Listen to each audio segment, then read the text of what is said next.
Welcome to the 2016 Working Families Legislative Update Series, where we take you through the halls of the Capitol each week and into the fight against anti-working family legislation.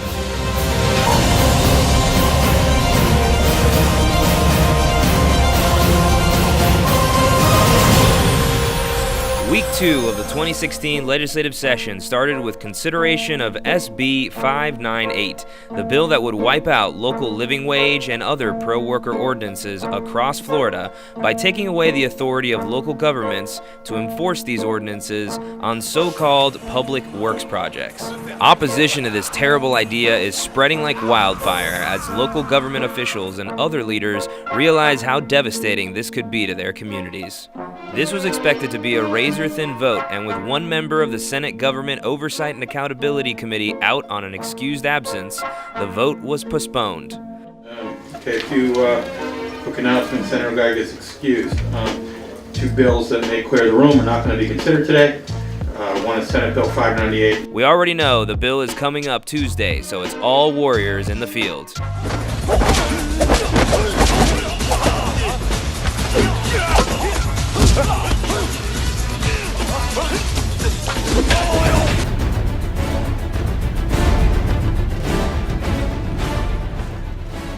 Wednesday saw another rally, this time against the Florida legislature's push to bring the dangerous and controversial fossil fuel drilling practice of hydraulic fracturing, or fracking, to Florida's Panhandle and the Everglades. Delegates to the Florida AFLCIO's 2015 Biennial Convention adopted a resolution against fracking in Florida, and the Working Families Lobby Corps has joined environmental groups and community activists in the fight against HB 191 and SB 318, which not only would bring fracking to Florida, but also preempt local governments from regulating the practice.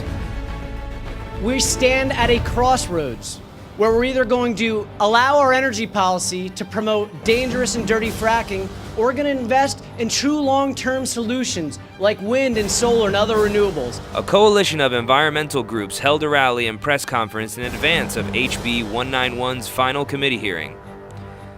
The bill passed its committee and will be on the floor next week. Fracking is a major threat to Florida's drinking water supply, our tourism industry, and as such, a threat to all working families. What the hell is that? What does it mean when there's a picture of a skull? On Thursday, HB 675, which would place an unfunded mandate on communities to enforce federal immigration law, was up in the House Judiciary, and once again, advocates for the immigrant community and Lobby Corps members spoke up. As a college student, I'm studying mechanical engineering, and this is a very emotional topic because some of my family is immigrants. So knowing the fact that I graduate in 2 years and not knowing if they're going to be able to be there, it's very scary for me. You are being asked to support legislation that mandates individuals and government entities take on a responsibility and a job that they are not qualified to do, that they are not funded to do, that they do not want to do. Instead of putting your efforts behind this legislation, put your efforts towards getting Congress to actually do something about our nation's broken immigration system. This is not a fix. This is simply creating more problems, and we would ask that you vote in the negative. The bill passed on a partisan vote.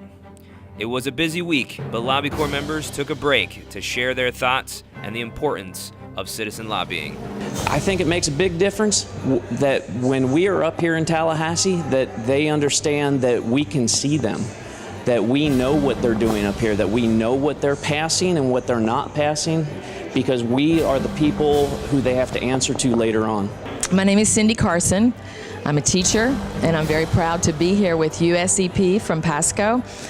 Working Families Lobby Corps has made an amazing impression on me as a teacher. I do realize now that I really do have a voice.